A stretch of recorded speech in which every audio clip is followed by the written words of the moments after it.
Hello, dear friends, and Chag Sameach. I am recording this on the night of Hoshana Rabbah, which is the last night of the Sukkot festival before Shmini Atzeret, before Simchat Torah. According to our tradition, it's also the night that at midnight is the end of the Yemei Hadin, the days of judgment. Even though the days of judgment were 10, ending with Yom Kippur, we still say that during this time there is the possibility of affecting the outcome of the judgment until the midnight of tonight. And this day is also associated with a prayer for rain, and rain has to do with ability for somebody's prosperity, especially in agricultural society, because it only rains in the winter in Israel. So this was also associated with the idea of judgment for a person and the community and the world. There is a book affiliated with the Sukkot holiday, and that is the book of Kohelet.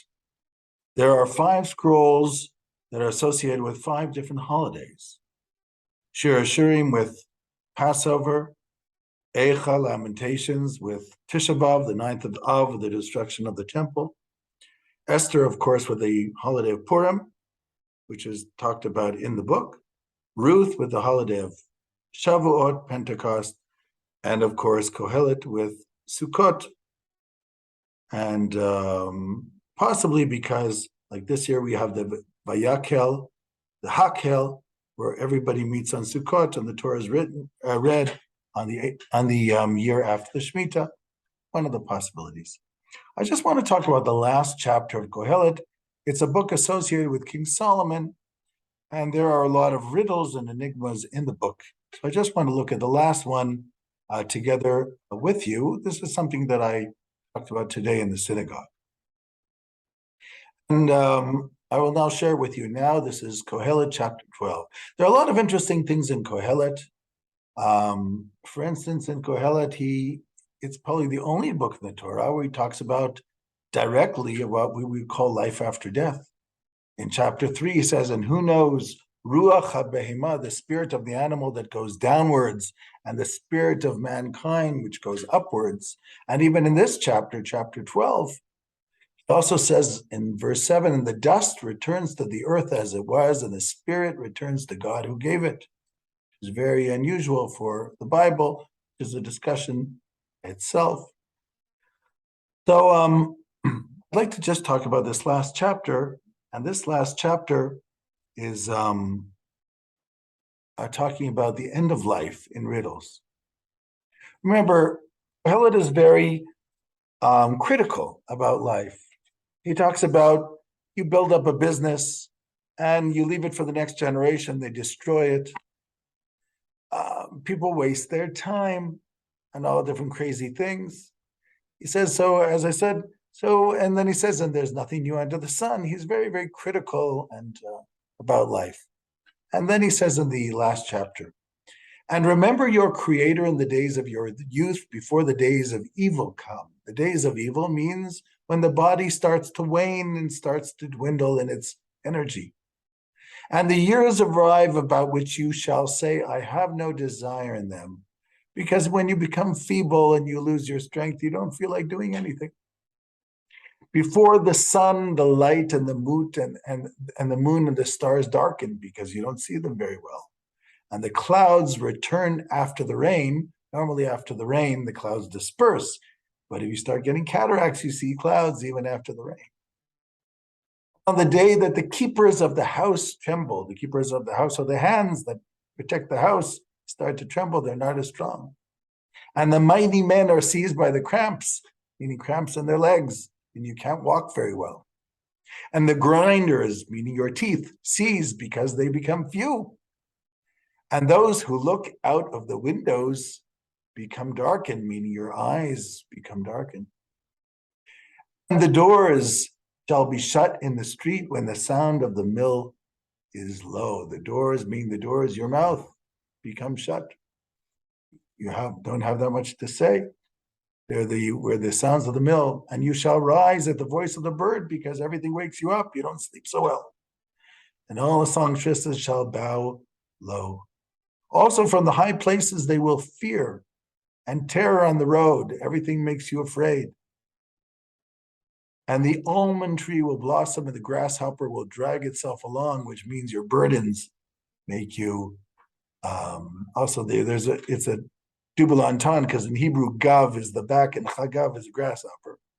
It's like the burden on your back is always too much. Everything's too much. And your desire will wane, for man goes to his everlasting home. Your desire will wane. This is based on interpretation of the word aviona, not the simple meaning, but could be part of the enigma here. For man goes to his everlasting home, and the mourners shall go about in the streets. For the silver cord snaps, is the cord connecting your soul and your body. And the golden fountain is shattered of the body, and the pitcher breaks at the fountain, and the wheels shatter into the pit. And the dust shall return to the earth as it was, and the spirit returns to God who gave it. So we have here riddles about the end of life. And then he continues. Vanities of vanities, says Kohelet, like he did in chapter 1, all is vain. And more than this, Kohelet was wise, and he taught knowledge to the people. He listened and sought out and established proverbs. He sought to find words of delight and properly recorded words of truth. Because the words of the wise are like goads and well-fastened nails given from one shepherd. And more than this, my son, beware of making many books. The end of the matter, this is the one I want to point out, everything has been heard. After everything has been heard, fear God and keep his commandments, for this is the entire man. For every deed God will bring to judgment, for every hidden thing, whether good or bad. Some of the critical people who look at the book of Ecclesiastes, they say, well, this was probably just added in because the book was so critical, they wanted to have a positive verse at the end. So they wrote, okay, in the end, just fear God, etc. And this was just stuck on the book. I'm going to argue no. There's a reason why he puts this specifically at the end of this chapter. And it has to do with the ultimate paradox of being human. The ultimate paradox of being human is that, yes, you might say we win the lottery by being born because we didn't have to be born. And we're born into a world where we have possibilities, where we can make ourselves into something, actualize ourselves, live a life as we choose to a certain extent, but then we die. So if being born is to win the lottery, you win the lottery in order to die. This is the ultimate paradox of being human. You are born in order to die. It's actually quite irrational. And since everything else in the universe seems to work by rational laws, you sort of wonder why this one is irrational. I want to read you a story. There was a rabbi in the United States, New York City, of the Park Avenue Synagogue. His name was Milton Steinberg. I know about him through my father, who knew about him when he was a young man. Milton Steinberg wrote a book that some people may have read. It's called As a Driven Leaf, about the life of Elisha ben Avuya, the unusual story of this Tanaic sage who sort of went off the path.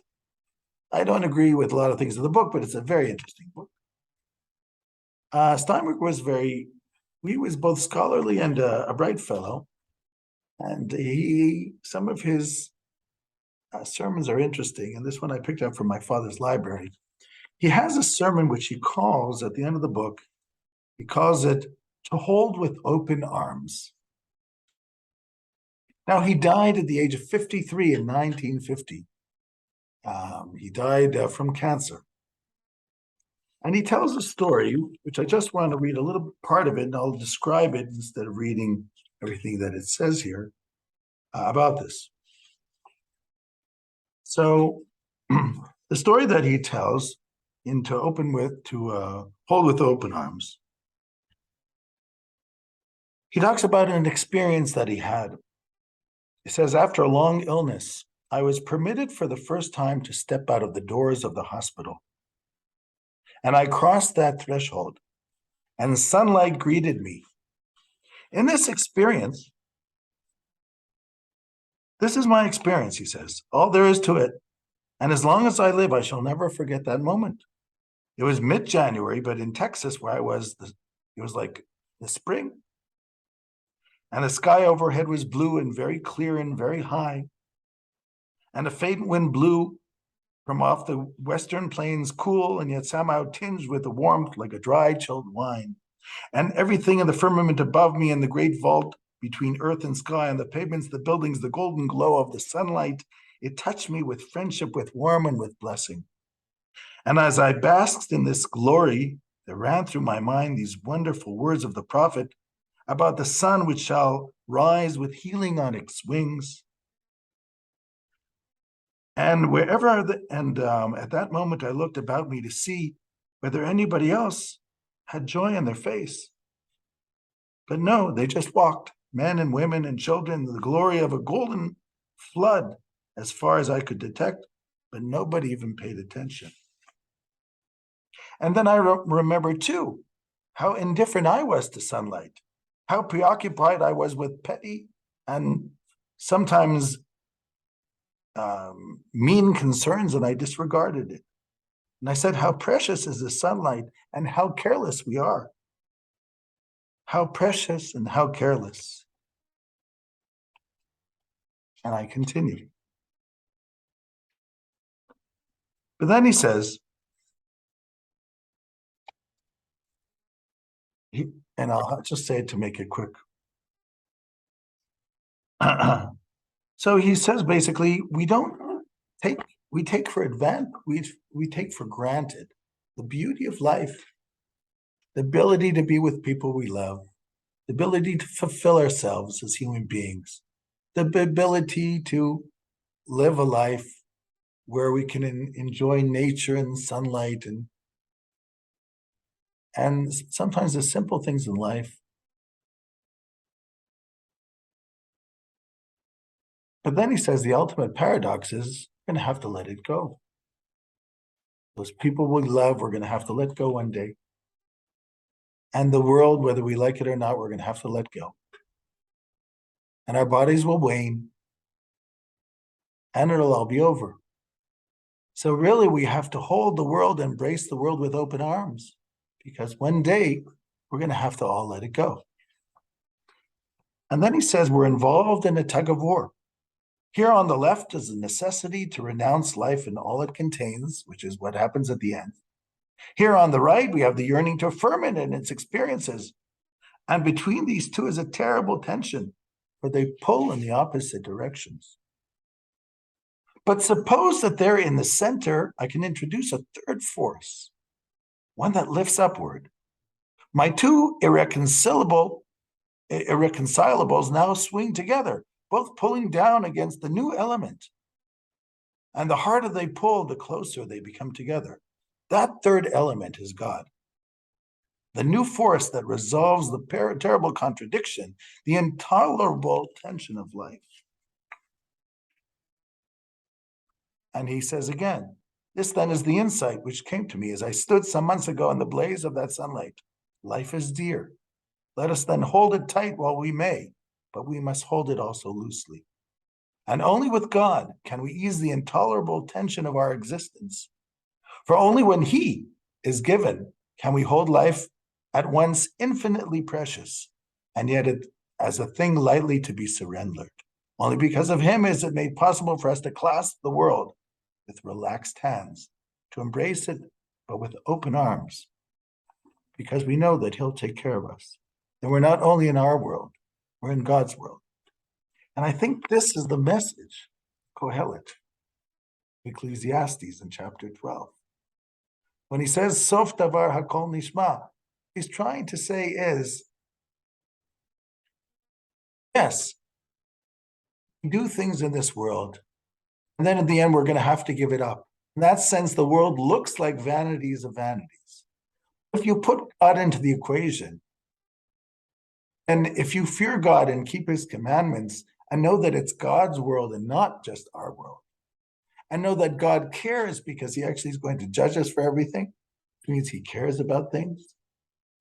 So in the end all then, we can actually let go because there is a direction, there is a meaning, and not everything will go into oblivion. We don't have to think.